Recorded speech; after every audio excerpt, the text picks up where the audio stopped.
Vamos continuar falando um pouco mais dos componentes dos trocadores casco e tubos, dos vários tipos, modelos de trocadores casco e tubos. As chicanas se constituem num dos componentes mais marcantes, mais caracterizadores de trocadores casco e tubos. Por quê? Porque praticamente todos os trocadores casco e tubos terão chicanas. Então é um componente bem característico. E as chicanas possuem a função de melhorar a transferência de calor, melhorar o desempenho do equipamento, o desempenho térmico do equipamento, através do desvio do fluido. A chicana ela muda o curso do escoamento de maneira que o fluido passe atravessando o feixe, ao invés de ser um escoamento longitudinal ao longo do feixe. Então, as chicanas são defletores de escoamento, ou redirecionadores de escoamento, se assim quiser chamar. Mas as chicanas também têm outra função, elas proporcionam um apoio para os tubos, para o feixe de tubos. Isso é muito importante, principalmente nos trocadores de calor instalados horizontalmente. Quando o trocador é vertical, se ele for projetado e instalado para operar numa posição vertical, as chicanas não trabalham muito como apoio dos tubos, embora ainda assim amorteçam a vibração que pode acontecer no feixe. Mas em trocadores horizontais, o peso do feixe de tubos, que pode ser de algumas centenas de quilos ou toneladas, tende a deformar o tubo, a fazer com que os tubos se encurvem, cedendo à força da gravidade, e aí esse encurvamento ele é atenuado, ele é reduzido pelas chicanas, porque o tubo encurva, encosta na chicana e ali se estabiliza.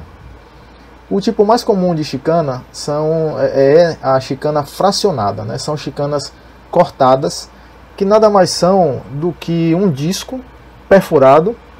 Os furos são para a passagem dos tubos e também tem que ter furos para a fixação de tirantes, mas nada mais são do que discos perfurados, é simples assim, tá? E esses discos eles são cortados, uma certa área, um setor do círculo, do disco é cortado, e aí dá-se o nome de chicana cortada ou chicana fracionada. Eu vou mostrar aqui a imagem para vocês terem uma visão mais clara, tá? A chicana, nem toda chicana tem, mas é interessante que a chicana, principalmente em trocadores grandes, tenha uma fenda, um rasgo na base inferior. Isso para acelerar o esvaziamento do trocador, a drenagem do trocador.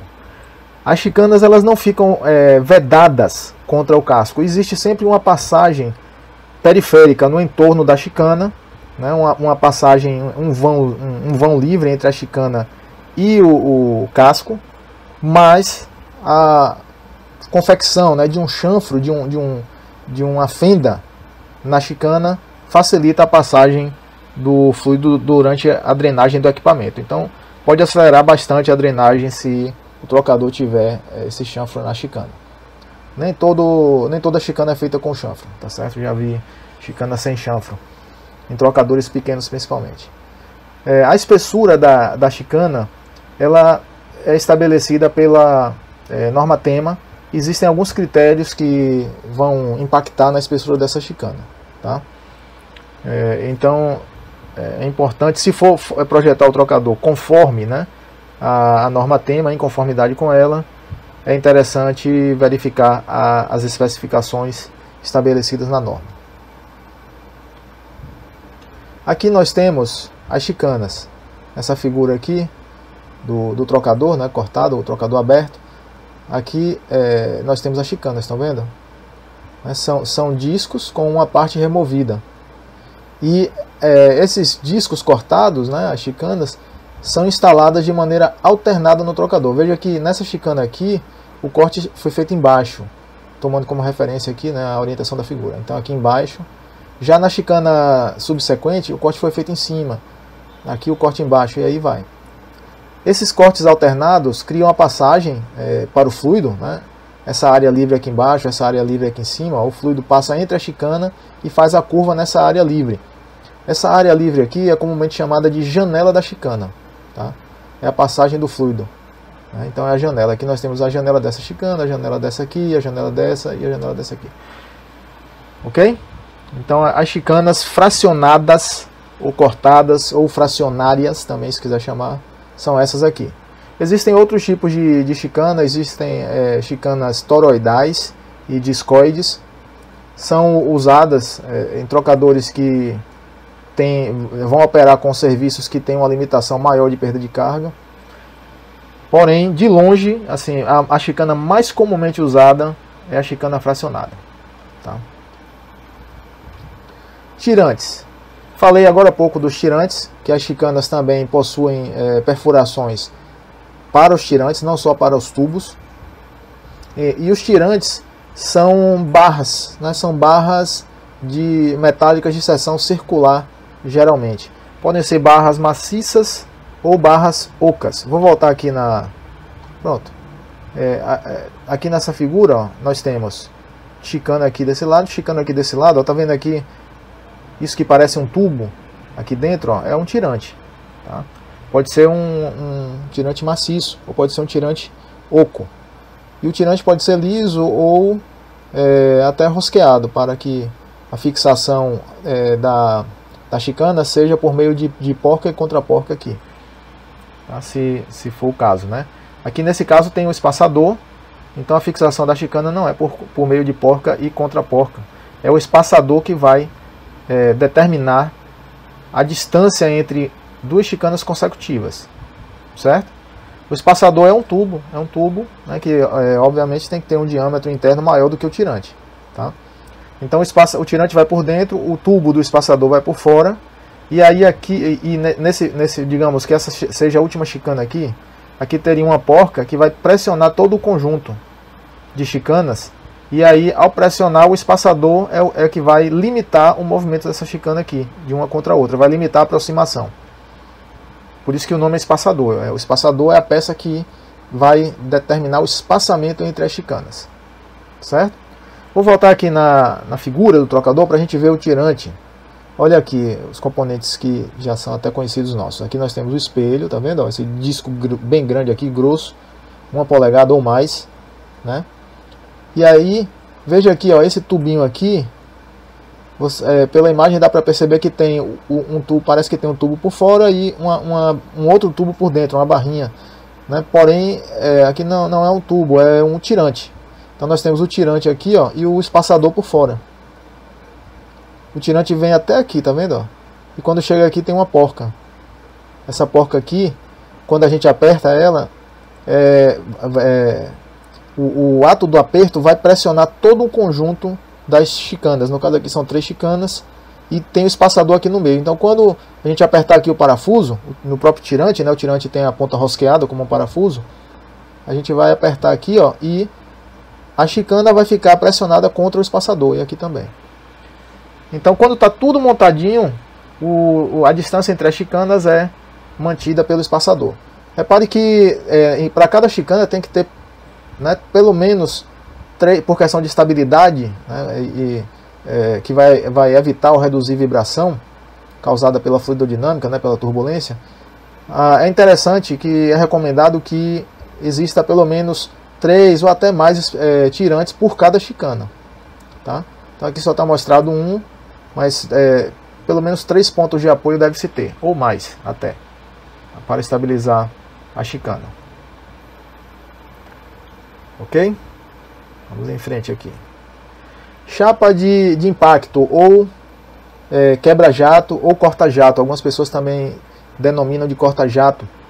É essa peça aqui, tá?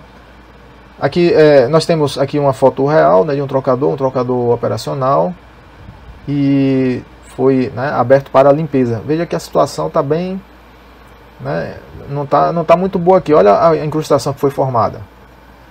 Essa sujeira que se depositou aqui é uma resistência à transferência de calor. Então esse trocador já vinha perdendo performance, já vinha perdendo desempenho, e além da redução, né, da capacidade de troca térmica, a perda de carga estava sendo aumentada, certamente, tá? Chega um momento que tem que parar o trocador e fazer a limpeza. Então veja aqui os tubos, a quantidade de sujeira que tem em volta, e essa peça aqui, esse retângulo, é a chapa de impacto, né, ou a corta-jato, ou a quebra-jato. Tá? O bocal de entrada e saída do casco deve ficar posicionado em alinhamento com a chapa de impacto. Certo? Por quê?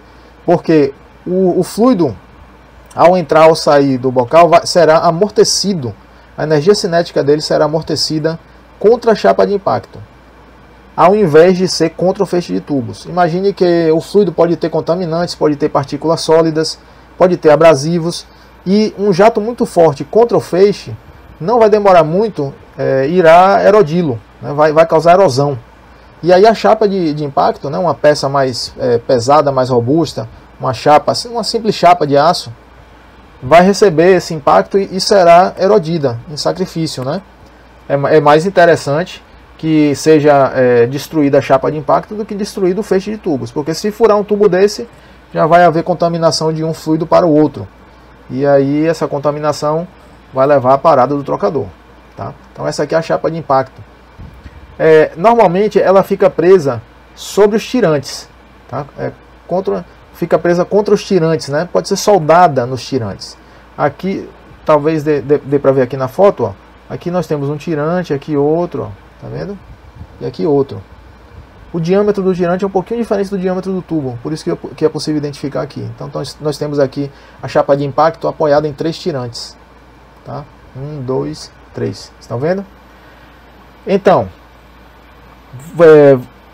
agora veja, existem situações, principalmente em trocadores pequenos, que são usados, né, tubos como os tirantes. Eu já vi isso acontecer. Tá?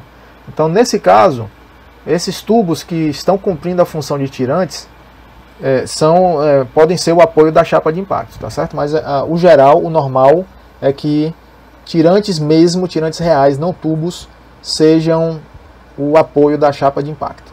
Tá?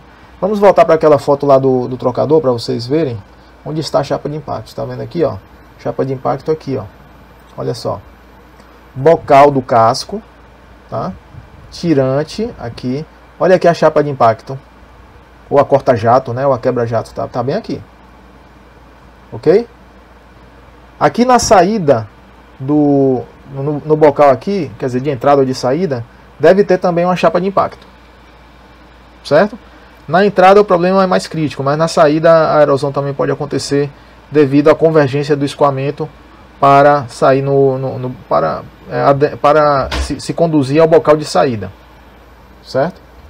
Então, deve haver a chapa de impacto também. A norma tema define as dimensões dessa chapa de impacto. Define as dimensões da chapa de impacto e o local de instalação dela. Ok? Aqui nessa foto, vocês podem ver que a chapa de impacto apresentou um problema. Olha só. Nós temos o feixe de tubos. Esse feixe de tubos foi agredido pelo escoamento, pelo fluido. Veja que houve um desgaste excessivo, houve uma erosão excessiva, até que os tubos foram perfurados. Várias perfurações aqui, ó. Tá? É uma combinação de corrosão com erosão. Geralmente a erosão é combinada com a corrosão no processo de desgaste do tubo. E a chapa de impacto, nessa foto aqui, né, nesse trocador, não protegeu o feixe de tubos. Não houve a proteção. A chapa até se desgastou aqui, mas o desgaste aconteceu também sobre o feixe. Então, houve um problema aqui nesse trocador. Possivelmente essa chapa foi mal instalada. A chapa foi mal posicionada. Ela deveria ser colocada mais aqui para a esquerda nessa foto, né? Uma questão de montagem mesmo do trocador, né? A chapa, se ela, aqui tem um tirante, tá vendo? Ó? Um tirante aqui, outro aqui. Veja que o diâmetro é menor do que o diâmetro do tubo, o diâmetro do tirante. E aí a chapa de impacto, se ela fosse soldada mais para a esquerda, provavelmente ela protegeria aqui o feixe de tubos. O defletor do cabeçote do carretel é simplesmente uma chapa que vai redirecionar, né, vai conduzir, vai direcionar o fluido interno, o fluido que passa pelos tubos, através do feixe, né, para um lado e para outro do trocador. Então, o defletor, esse defletor, essa chapa aqui, ó, eu estou mostrando aqui um carretel com apenas um defletor, uma partição, que também é chamada de partição de cabeçote, mas podem haver várias, não apenas uma. Tá? Podem ter, um trocador pode ter vários defletores desses, várias partições de cabeçote. O defletor está aqui dentro, né? Um ou mais. Aqui é uma foto do cabeçote frontal de um trocador ou carretel. Ok? Nessas imagens nós vemos trocadores com mais partições de cabeçote. Olha aqui, ó, esse trocador aberto aqui para manutenção. Veja a quantidade de incrustação formada, a quantidade de depósito, né, de sujeira. E aqui nós temos duas partições de cabeçote. Preste atenção no detalhe do bocal. Aqui está o bocal, tá vendo? Ó? O bocal do trocador, aqui em cima está o outro bocal, né, o duto, né, do bocal. E as partições de cabeçote possuem hastes de apoio. Estão vendo? Aqui é uma haste aqui, duas hastes de apoio aqui. Aqui tem muita sujeira, não dá para ver, mas tem também. Tá? Tem essas hastes de apoio.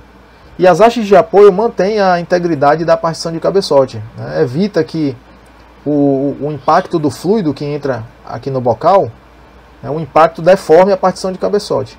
Isso a gente pode ver claramente nesse outro trocador. Olha esse outro trocador aqui, tá vendo? Ó? Não foram instaladas hastes de apoio nessa partição de cabeçote e olha a situação dela. A partição de cabeçote deformou. Tá? Deformou, tá vendo? Ó? Ela cedeu, muito provavelmente devido ao jato de fluido aqui na entrada do trocador. E essa deformação é indesejada. Por quê? Porque a partição de cabeçote tem que ser vedada contra a tampa do cabeçote, ou a tampa do carretel, no caso, né? Então aqui, ó, nesse flange, vai contra ele uma tampa, provavelmente uma tampa plana, né? Muitas vezes a tampa plana. E essa tampa plana, ela é vedada contra a partição de cabeçote. Tem um elastômero, uma junta de vedação aqui. Tá? A gente pode ver a sede ou o rebaixo da junta de vedação aqui. E aqui também, na tampa do carretel, ou do cabeçote frontal, se quiser chamar, também existe uma sede, um rebaixo para colocar essa junta e a junta vedar contra a partição de cabeçote. Mesma coisa aqui, ó. Essa partição de cabeçote vai vedar contra a tampa do carretel, né, ou a tampa do cabeçote frontal, que é flangeada aqui nesses parafusos. Tá? Flangeada aqui nesse local do flange. Certo? São as partições de cabeçote, pessoal, que determinam quantas passagens de tubo ou nos tubos terá o trocador. Tá? Conexões. Temos, né, pelo menos bocais de entrada e saída, né, no trocador de calor, ou também chamado permutador de calor. Né? E claro que haverá outras conexões, por exemplo, poços de termômetro, pontos de instalação de manômetro, drenos, ventes e pontos de retirada de amostra, etc. Tá? As conexões aqui, nesse slide, eu vou falar propriamente principalmente dos bocais, especificamente dos bocais. Os bocais podem ter a sua junção de três tipos. Tá? São flangeados, rosqueados ou soldados. Tá? Flangeado é o uso geral, é a junção de uso geral que nós temos na indústria. Quase sempre, na maioria dos casos, as junções, né, ou as conexões serão flangeadas. Porém, o flange não é tão comum ter um flange pequeno, tá, de diâmetro pequeno. Normalmente, conexões acima de 2 polegadas podem ser flangeadas. Existem conexões menores de 1 polegada com sistema de conexão por flange? Existe. Já vi, mas não é tão comum, tá? Porque aí você tem, digamos, você tem uma tubulação de 3/4 e o flange ele já vai ter que ter um diâmetro bem maior do que a tubulação para acomodar os parafusos. Então já não é tão comum, né? Porque o custo da instalação do flange comparado ao custo da tubulação fica muito alto. Mas acima de 2 polegadas é bem comum, né, o sistema de conexão ser flangeado. Todo flange vai ter que ter lá uma junta de vedação, certo? Então o flange, para que não fique metal contra metal, tem que ter a junta de vedação. O sistema de conexão rosqueada é simples, é bem econômico, é barato, porém tem o problema de vazamento. Porque quando você conecta um tubo com outro através de uma rosca, né, geralmente tem uma conexão intermediária entre os 2 tubos que a gente chama de luva, ou um tubo pode ser rosqueado e o outro também, a outra ponta da conexão, né, ser rosqueada e um tubo ser fixado no outro, né, sem esse terceiro componente que é a luva.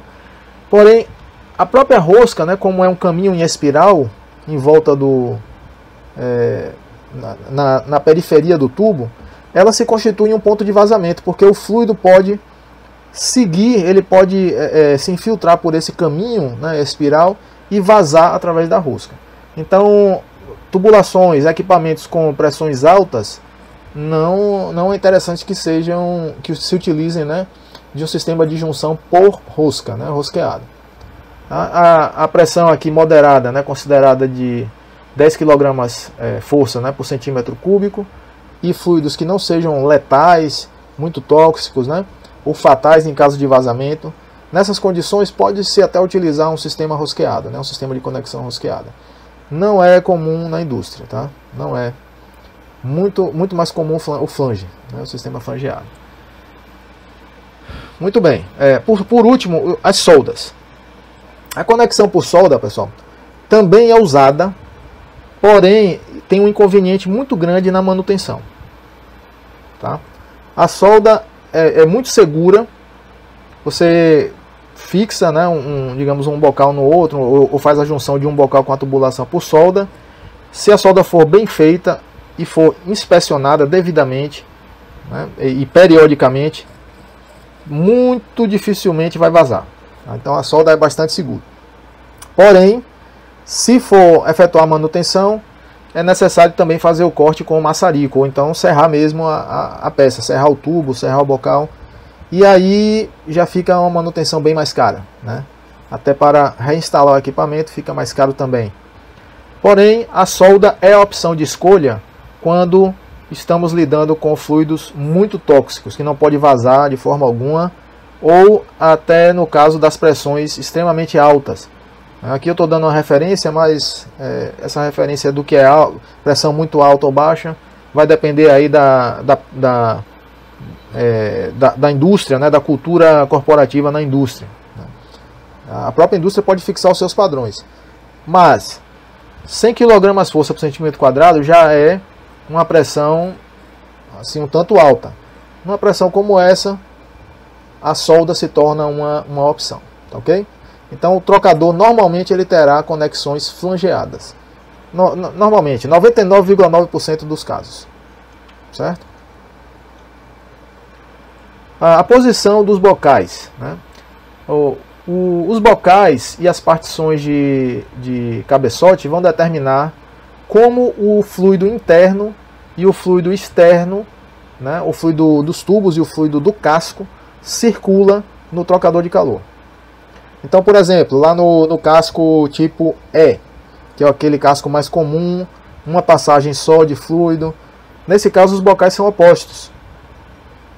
Ok? Porque o fluido entra por um lado, por uma extremidade, passa por dentro do trocador, né, no casco, e aí sai na outra extremidade. Já no tipo F, o trocador tipo F é aquele que possui uma grande chicana longitudinal. E aí o fluido entra por um lado, passa no trocador, faz a curva no final dessa chicana longitudinal, volta e sai pelo mesmo lado do bocal de entrada. Então, os bocais do mesmo lado do casco indicam que o trocador tem mais de uma passagem no casco. certo? Ok. A tampa do trocador, tá? A tampa, claro que existem equipamentos pequenos, tá? Mas mesmo um trocador pequeno, se você pensar num trocador de calor aí de, vamos dizer, meio metro de diâmetro, que é um trocador pequeno, né? A tampa do cabeçote, se for uma tampa de 1 polegada, o disco, esse disco aí já vai pesar uns 20 ou 30 quilos. Então a tampa é um equipamento, só a tampa já é um equipamento pesado. E eu estou falando de um trocador de meio metro de diâmetro. Imagine um trocador de 1 metro, ou um trocador do tamanho de uma carreta, né, com o diâmetro do tamanho ali comparável a uma carreta, né, ali 2, 3 metros de diâmetro, ou mais, será uma peça bem pesada, tá? Então, normalmente, a tampa, assim como o próprio trocador, ele deve ter, né, pontos de içamento, pontos de elevação, que são locais que a gente pode colocar um gancho e levantar o equipamento com um guindaste, né, uma grua, tá? Esse dispositivo é chamado de olhal. Vou mostrar a foto aqui para vocês verem. Vocês vão reconhecer porque muitas pessoas já viram, né, olhais em motores, né, em outras máquinas, em peças pesadas, mas não sabem o que é, tá? Então vamos aqui, a tampa do casco.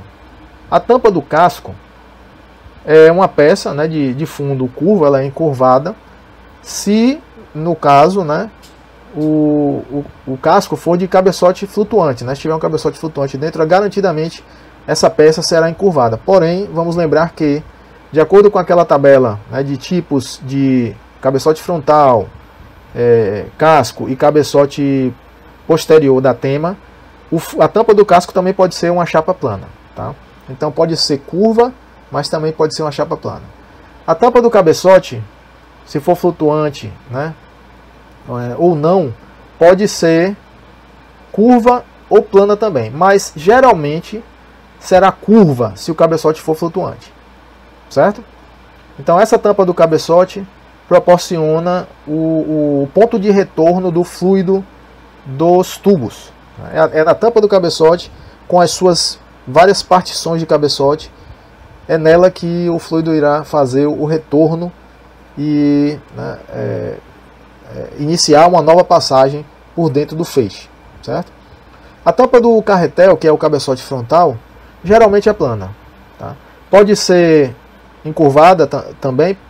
Pode, principalmente se a pressão do fluido dos tubos for elevada, né? Porque a tampa encurvada suporta uma pressão maior com uma espessura de chapa menor.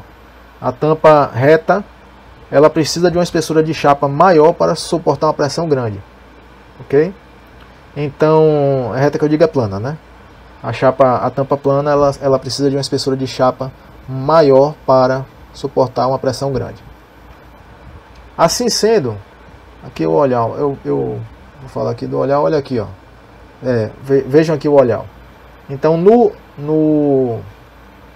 na estrutura, né, na carcaça do trocador, existem pontos de aparafusamento, e aí o olhar ele é enroscado, né, nesses pontos, e aí o gancho do guindaste, né, ou da grua, ó, é colocado aqui por dentro, e aí se faz a elevação, se faz o içamento do equipamento, tá?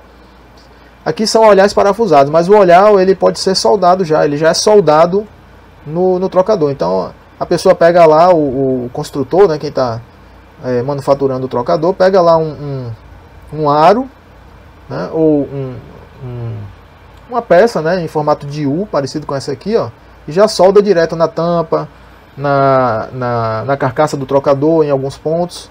E aí, quando for necessário suspender o trocador, deslocar ele, movê-lo, os olhares são utilizados para isso, tá? Tem esse outro tipo aqui, ó, esse aqui o parafuso vem por aqui por dentro, tá? É parafusado aqui por dentro e o içamento é feito por aqui. Tranquilo? Vamos ver aqui, ó. Tampa, as tampas que eu acabei de falar. Tampa do carretel, essa aqui é plana. Olha aqui o olhar, veja aqui o olhar. Tá vendo? Essa tampa aqui é plana. A partição aqui do cabeçote Esse cabeçote aqui é o frontal, também chamado de carretel, né? E aqui é o cabeçote posterior, ou simplesmente cabeçote. Muita gente chama somente de cabeçote, né? O cabeçote posterior é o cabeçote, principalmente aqui no Brasil, tá? Aqui é o cabeçote, aqui é o carretel, certo? A norma tema chama de cabeçote frontal e cabeçote posterior. Muito bem. Olha aqui a tampa do cabeçote, veja que é curva, tá? Essa aqui é a curva. E essa tampa aqui é a tampa externa. Por que externa? Porque esse trocador aqui, esse modelo aqui, ó, é o modelo de cabeçote flutuante. E aqui por dentro tem uma tampa também. Essa é a tampa aqui do cabeçote flutuante, tá? A tampa do cabeçote flutuante. O conjunto todo é o cabeçote flutuante. Aqui nós temos o espelho, olha os tubos fixados no espelho. Como esse espelho é um componente, ele compõe o cabeçote flutuante, ele também é chamado de espelho flutuante, tá? Ele é chamado também de espelho flutuante. E aí a tampa aqui do cabeçote flutuante e aqui a tampa do cabeçote, essa aqui por fora. Nesse modelo aqui, que é um modelo curvo, muita gente denomina de boleado, ok? Então, nessa tampa aqui, né, para essa tampa, devido à geometria, né, a aparência dela, ela é chamada de boleado também, ok? Assim, o defletor aqui, mais na frente. Vejam aqui nesse trocador, olha o bocal, vocês conseguem ver aqui, ó, bocal de entrada ou saída do fluido, tá vendo? Aqui não dá para ver com tanta nitidez, mas tem o bocal por aqui, tá? Então o fluido entra, vamos dizer que o fluido entre por aqui, ele entra nos tubos, vai lá atrás, faz a volta, sai por aqui ou por aqui. Eu não tenho como dizer porque eu não estou vendo as partições lá atrás, do outro lado. Mas eu posso garantir com certeza que o fluido vai sair ou por aqui ou por aqui. Digamos que ele sai por aqui. Ele sai por aqui, vai seguir, né, o gradiente de pressão e vai entrar aqui, ó, nessa metade dos tubos. Certo? E aí ele entrando aqui, ele vai sair aqui. Saindo aqui, ele entra aqui desse lado. Aí vai lá pro fundo do trocador, né, pro outro cabeçote. E aí sai aqui, nesses tubos e passa para o bocal e vai embora. Tá? Então, nesse trocador, nós temos quantas passagens nos tubos? Nós temos uma, foi para o lado de lá, voltou aqui, ó. Voltou aqui, eu falei, né, que adotamos que voltou por esse lado, vamos dizer. Então, voltou duas, entrou aqui e foi para o fundo, 3, 4, 5, 6. É um trocador de 6 passagens nos tubos, esse aqui. Tranquilo? Já mostrei. As juntas de vedação são importantíssimas no trocador. Tá? Não só no trocador, mas em qualquer equipamento da indústria química que contenha fluidos. Tá? A junção, ela deve garantir uma estanqueidade, no sentido de que não vai passar por entre as peças, né, o fluido não vai vazar. E aí se usam elastômeros, materiais flexíveis, para garantir essa estanqueidade. Né? São as juntas que fazem isso. E no trocador de calor haverá juntas na tampa do casco, entre o casco e o espelho fixo, na tampa do cabeçote flutuante, entre né, o carretel e o espelho fixo, e na tampa do carretel. Tá?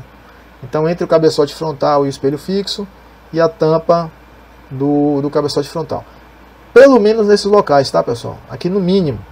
Pode ter em outros locais também. A exceção para o uso de junta é se essas junções aqui forem soldadas. Dependendo do modelo do trocador casco e tubos, pode ser que, por exemplo, o espelho não seja removível do casco. Aí, nesse caso, não haverá uma junta, ele já é soldado. Tudo bem?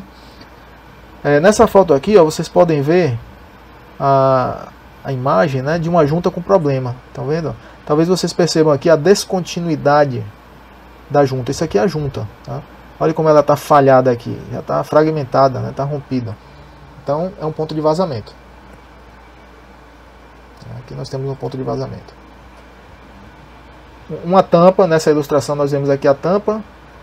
O rebaixo, né, ou a sede da junta está aqui, ó, e aqui a junta. Então, quando a tampa é instalada contra o espelho, né, o anel de vedação, que é essa junta aqui, ó, só está representado um cortezinho, né, do anel, ele é pressionado contra, no caso aqui, essa peça, né, que é a tampa do cabeçote flutuante, e aí ele veda, certo? É a junta de vedação. Nessa imagem vocês veem o suporte, né, os pezinhos do trocador, estão vendo aqui? Né, também chamado de berço, né, também chamado, algumas pessoas chamam de sela, mas não é tão comum. É mais suporte ou berço mesmo. Né? E o berço, né, o suporte, ele é o ponto de apoio do trocador. O pezinho, né, é o suporte que é fixado aonde quer que o trocador seja instalado. Pode ser instalado num rack, pode ser instalado no chão, numa base de concreto, né, e essa fixação é feita através do pezinho, né, do suporte dele. Olá pessoal, abordando aí a temática